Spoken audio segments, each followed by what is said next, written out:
legislation, Renee, you touched upon an app that where you can see the carbon footprint of a pair of trainers and the cost associated with that, and people will make choices. Do you think that the decarbonisation agenda will be driven by legislation or by actually the consumer, who ultimately will bear the cost of what will be trillions of dollars of investment on a global basis in the next little while? Just interested in your thoughts on that, maybe, Katie. Yeah, well, interestingly enough, there was an initiative that I think it was Boston Consulting Group did last year, and they actually looked at the cost of a car and looked at what it would cost to completely decarbonise that supply chain. And I don't have the figures at my fingertips, but it was a comparatively small amount on the ultimate price of a $30,000 vehicle. Maybe it's $150 or something like that.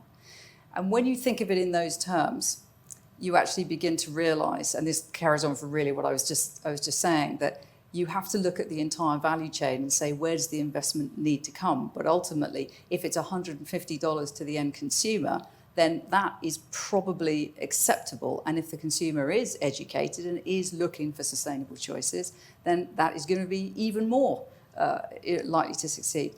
But there are a couple of issues here, because you have to collaborate to do that. And when we talk about regulation and legislation, the big challenges we face, they kind of run counter very often to things like competition law.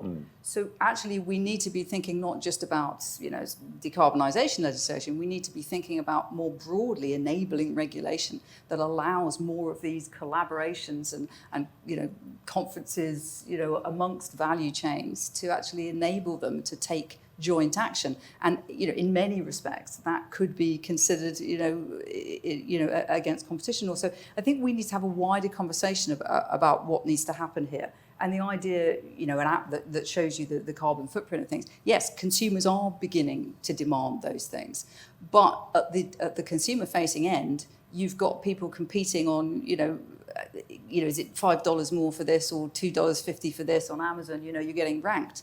If you're going to sell items on that basis, then any kind of increase in price at the consumer end is going to be difficult, which means you have to start completely changing the conversation. And this is really where a lot of the consumer brands are starting to go. They're no longer saying we're the cheapest. And that's important, because what we've tended to do is we've not priced in the real cost of the products and the services that we buy. I talk about the F word, free, yeah? We're told so many things are free. In actual fact, they're not free. They have a cost to the environment. They may have a cost to people, but we don't price those in.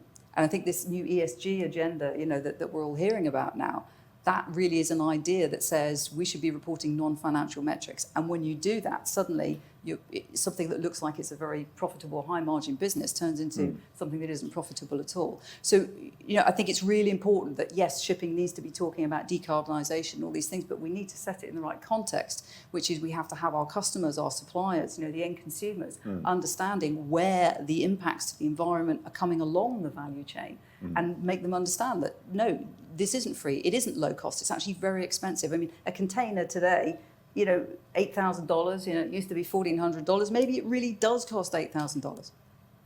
This is the kind of thinking we should be saying. Yeah, maybe that is what it costs, and maybe that's what it should cost.